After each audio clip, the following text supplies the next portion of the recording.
Friendly, 12 o'clock, 4 miles.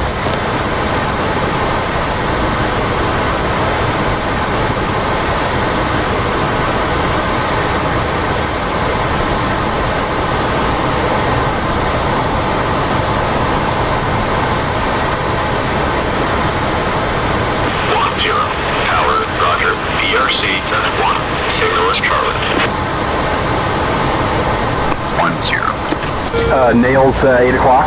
I lost lock.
Man, you owned that 3-wire.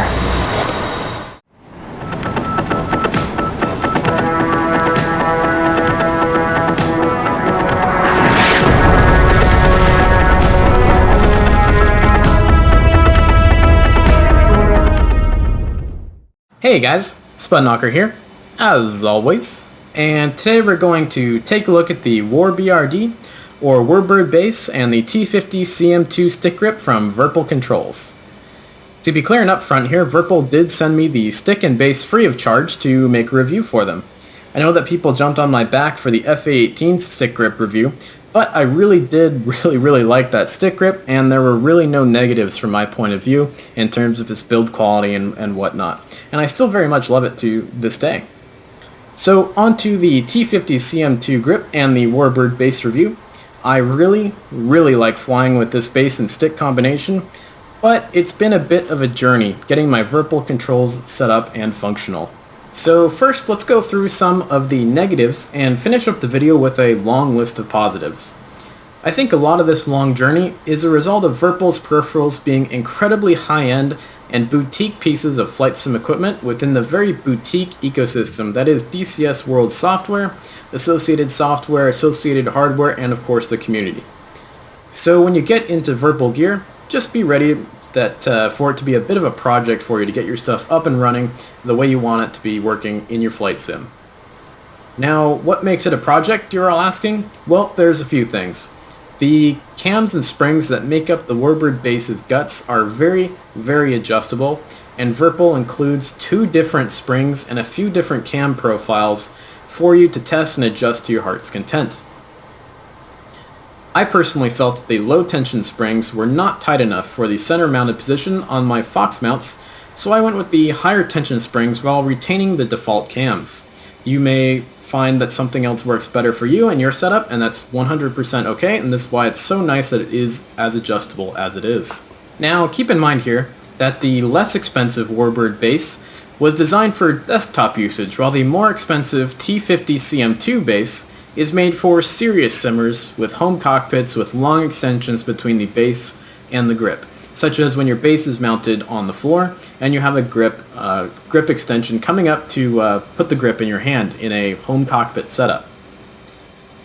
Now, the thing that led to this being a bit of a journey was after I finished adjusting the cams and springs to the correct stiffness I desired, I put it all back together, and unfortunately the USB cable inside the base slipped out of place and was severed by the metal gimbal.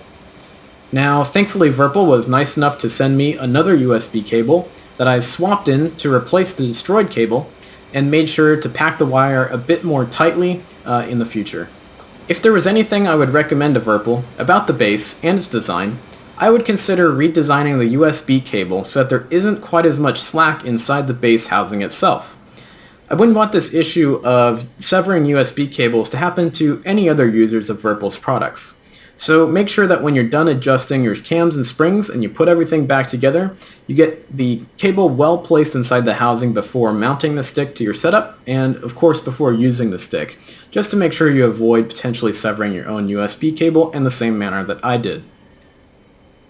Getting the stick and base calibrated using Virpil's software was also a bit of a challenge, as conflicts between Virpil software and Windows default USB device calibration kept causing issues, with DCS thinking that the stick was actually pulled back and rolled to the right in the positive X and negative Y quadrants. There isn't much in the way of documentation for helping solve this issue with the software and calibration, but thankfully with a bit of trial and error as well as a few suggestions from Dominic, one of Virpil's customer service reps, we were able to rectify the issue and continue using the stick as advertised with no conflicts between the calibration and Virpil software and the DCS software.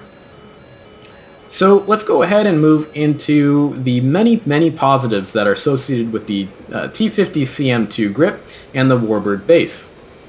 Once you get in the game and you're flying with the WarBRD Base and the T-50CM2 grip, it is an absolute dream. The stick is incredibly responsive and precise. And very interestingly, I have been using the exact same curve and dead zone settings within DCS with every single module. For me, I've found that a curve of 18 on the X and Y axis, along with a dead zone of 6, is the absolute best spot to be in any aircraft, from the P-51 to the FA-18C to the F-14B to the AV-8B, and any other modules in between those. The WarBRD Base makes the FCS and the FA-18C feel very snappy and precise, allowing you to stick the nose of the FA-18 anywhere you please and really keep it there very well.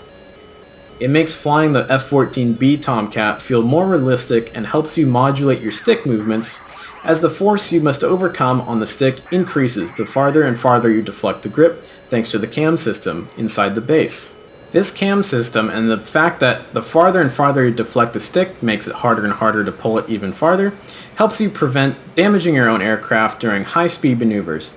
This is also 100% true when flying World War II warbirds, such as the P-51 with Virpil's WarBRD Base, coupled with any grip you choose, whether it be the T-50CM2 the Thrustmaster sticks or any other combination of sticks around that are compatible with the WarBRD Base. In the AV8B, the snappiness and precision afforded by the spring and cam system allows you to make the precise and delicate inputs needed to bring her back aboard the Tarawa in one piece, something that is definitely not easy with a stick with a lot of sloppiness in it. The T-50CM2 grip itself is literally covered in buttons. There are so many that you probably can't even map all of them if you tried. This is especially true if you also have a full-featured throttle in your HOTAS, like a Warthog throttle or a T50 throttle from Virpil, or any other kind of throttle that is on the market. The Russian style of the grip, which is of course based on the stick in the Sukhoi T50, feels right at home in the cockpit of Flaming Cliff's MiG-29s or Su-27s. The huge number of buttons on the T50 grip allows you to do some amazing things like work the Lantern Pilot Control mod in the F-14 Tomcat very easily with a minimum of actions and a minimum of modifiers used for different buttons, because of just the huge number of buttons that are on the stick itself. The high degree of precision allows you to drop laser-guided bombs and other very complicated procedures like in the F-18 very easily as well. The paddle switch on the front of the grip is both an axis and through software a button once it reaches its apex of travel, which makes it a perfect addition as both a brake lever for Eastern aircraft and a paddle switch for Western style aircraft, with a nose-wheel steer and high gain option like the F-18 or the AV8B. This is a very cool solution that Virpil came up with to make it work both for the Eastern aircraft and the Western aircraft that we all love to fly here in DCS world. Despite the very large project that it was to set up in the beginning, Virpil obviously makes some pretty fantastic gear, and I think the fact that their web store is always sold out speaks for itself, as they seem to have cornered the market for the ultra high-end flight and space sim enthusiasts when it comes to peripherals. So if you're okay with spending a few days setting up and fine-tuning your flight sim gear, I cannot recommend Virpil's stuff enough. I hope to get my hands on their VFX F-14 style grip to fly with the F-14 and their T-50CM throttle as soon as I possibly can. So thanks for watching, guys. Please give us a like and a subscribe, and of course fly safe out there, and enjoy your new Virpil stuff if you decide to get some based on this video. So thanks a lot, guys, and enjoy.